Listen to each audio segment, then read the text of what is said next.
আগামীকাল পবিত্র মাহে রমজান, আর এই রমজানের আগের দিন আমাদের আজকের এই সময়টাকে মূল্যবান করার জন্য আমরা আল্লাহ তাআলার পবিত্র ঘর পরিষ্কার পরিচ্ছন্ন করার উদ্যোগ নিয়েছি, যাতে করে আমাদের রোজাদার ভাইয়েরা এই মসজিদে বসে সুন্দরভাবে আল্লাহ তাআলার ইবাদত করতে পারে। আগের দিন রাতে প্ল্যান করেছিলাম যে আমরা আজকে সবাই মিলে মসজিদটি পরিষ্কার করব। অনেকদিন ধরে পরিষ্কার না করার ফলে মসজিদের আনাচে কানাচে মাকড়সার বাসা বেঁধেছে এবং প্রচুর পরিমাণের ধুলাবালি জমেছে ফ্লোরের নিচে। প্রথমেই মসজিদের কার্পেটগুলো আমরা তুলে ফেললাম, যাতে করে কার্পেটের নিচে থাকা ধুলোবালিগুলো আমরা পরিষ্কার করতে পারি, এবং কার্পেটগুলো তুলে মসজিদের বারান্দার এক কোণা রেখে দিলাম। তারপর শুরু হয়ে গেছে আমাদের মসজিদের ফ্লোর ঝাড়ু দেওয়ার কাজ।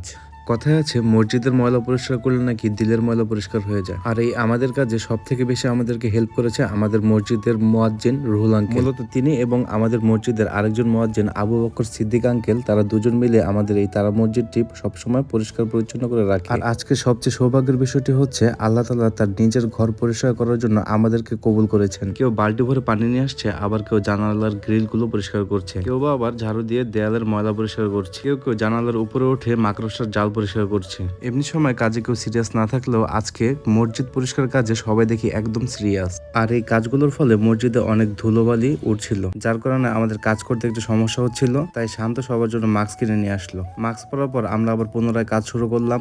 আমাদের মসজিদের ফ্যানগুলো ভালোভাবে পরিষ্কার করার জন্য হুইল পাউডারের পানি মিশিয়ে তা দিয়ে ফ্যানগুলো পরিষ্কার করলাম। রমজান আসলেই আমাদের মনে পড়ে যায় শৈশবের সেই দিনগুলো। আজান শোনার সাথে সাথে দৌড়ে মসজিদে যাওয়া, তারাবির সময় বন্ধুদের সাথে চোখাচোখি করে হাসা। এই তারা মসজিদটা শুধু ইট পাথর না, এটা আমাদের স্মৃতি, আমাদের বড় হয়ে ওঠার গল্প।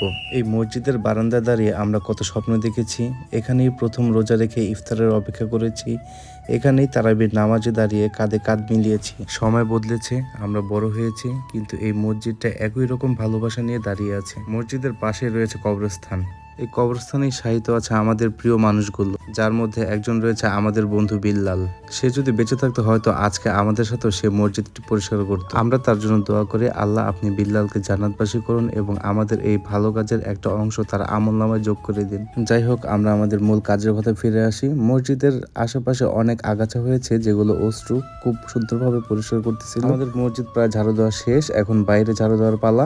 বাইরের ময়লাগুলো ঝাড়ু দেওয়ার পরে আমরা আমাদের ভিতরের মসজিদ ধোয়ার কাজগুলো শুরু করবো। আবার ভাতিজা অনিক উপরের ময়লাগুলো পরিষ্কার করতেছিল। মাকড়সার জাল ছিল এখানে, সে লাঠি দিয়ে খুব সুন্দরভাবে উপরের ময়লাগুলো পরিষ্কার করতেছে।